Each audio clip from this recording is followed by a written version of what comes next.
Kita kembali lagi ke video sebelum ini tentang denominator. Denominator pada populasi seperti dikatakan si Babe adalah usia manusia tidak produktif lagi yang menjadi beban negara atau menjadi beban masyarakat. Katakanlah usia pensiunan sekitar 65 tahunan. Mereka ini adalah kaum denominator, dianggap tidak produktif lagi. Dan begini kira-kira perhitungannya. Mungkin saja usia seseorang itu 60 tahun. Uangnya ada 50 miliar. Kemudian dia melakukan investasi kepada sekelompok anak muda usia 20 tahunan untuk berbisnis digital yang kemudian meledak keuntungannya. Perhitungan orang itu bagaimana? Sang investor walaupun tua usianya tetap masuk kaum nominator karena dia adalah investor aktif.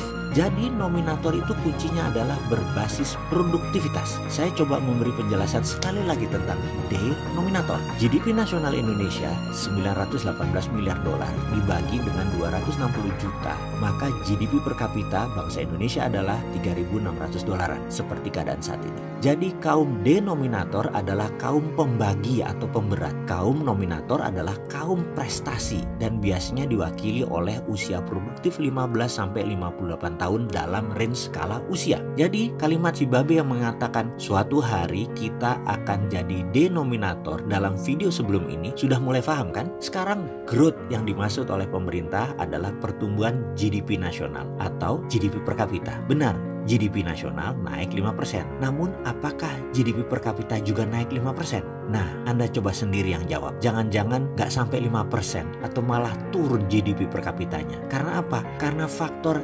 denominatornya besar dan faktor nominatornya BUMN. Dan BUMN tidak untung, tidak membuat nilai tambah atau value added. Masih kurang cukup bukti bahwa BUMN ala Rinso itu bermasalah. Sekali lagi, saya ini menyarankan jangan pakai BUMN sebagai agent of changes. BUMN yang diginiin sama Rinso itu jangan dilanjutkan lagi. BUMN itu bagus untuk pioneer bisnis, itu bisnis spesial saja. Mau bukti kalau BUMN faktor pemberat bisnis atau mau bukti kalau BUMN itu faktor pemberat negara ini, kembali ke teori dasar total faktor produksi atau TFP. Jangan sampai pejabat nggak ngerti ilmu dasar beginian, geblek namanya. Negara bisa bubrah ekonominya. Heran lah kok bisa jadi pejabat orang kayak gitu. Kita ulangi teori TFP, yaitu L kali C kali T kali R. Pasti tahu semuanya kan? Kita lanjut. L itu apa? L itu labor.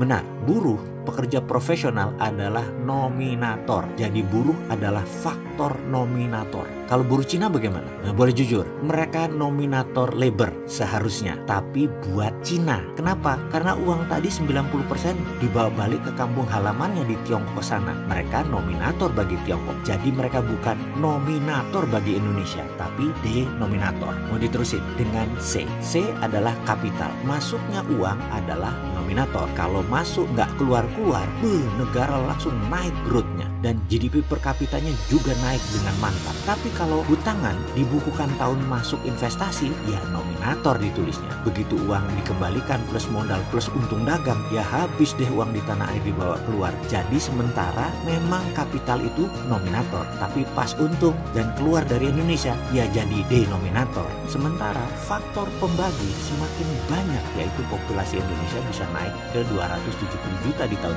2020. Naik 300 juta mungkin di tahun 2030. Minus demografi tidak menjadi keuntungan, malah pemberat karena pembaginya jadi banyak. Ini bagi saya membuktikan bahwa BUMN tidak menjadi akselerator pembangunan, malah menjadi resistensi faktor atau faktor penghambat dalam growth ekonomi nasional. Karena itu saya nggak tega meneruskan dua faktor lagi, yaitu T dan R. Bener deh, takut pejabatnya kelenger. Padahal saya ini mau ngingetin pejabat, tapi pejabatnya gampang baperan. Jadi takut deh ngelanjutin.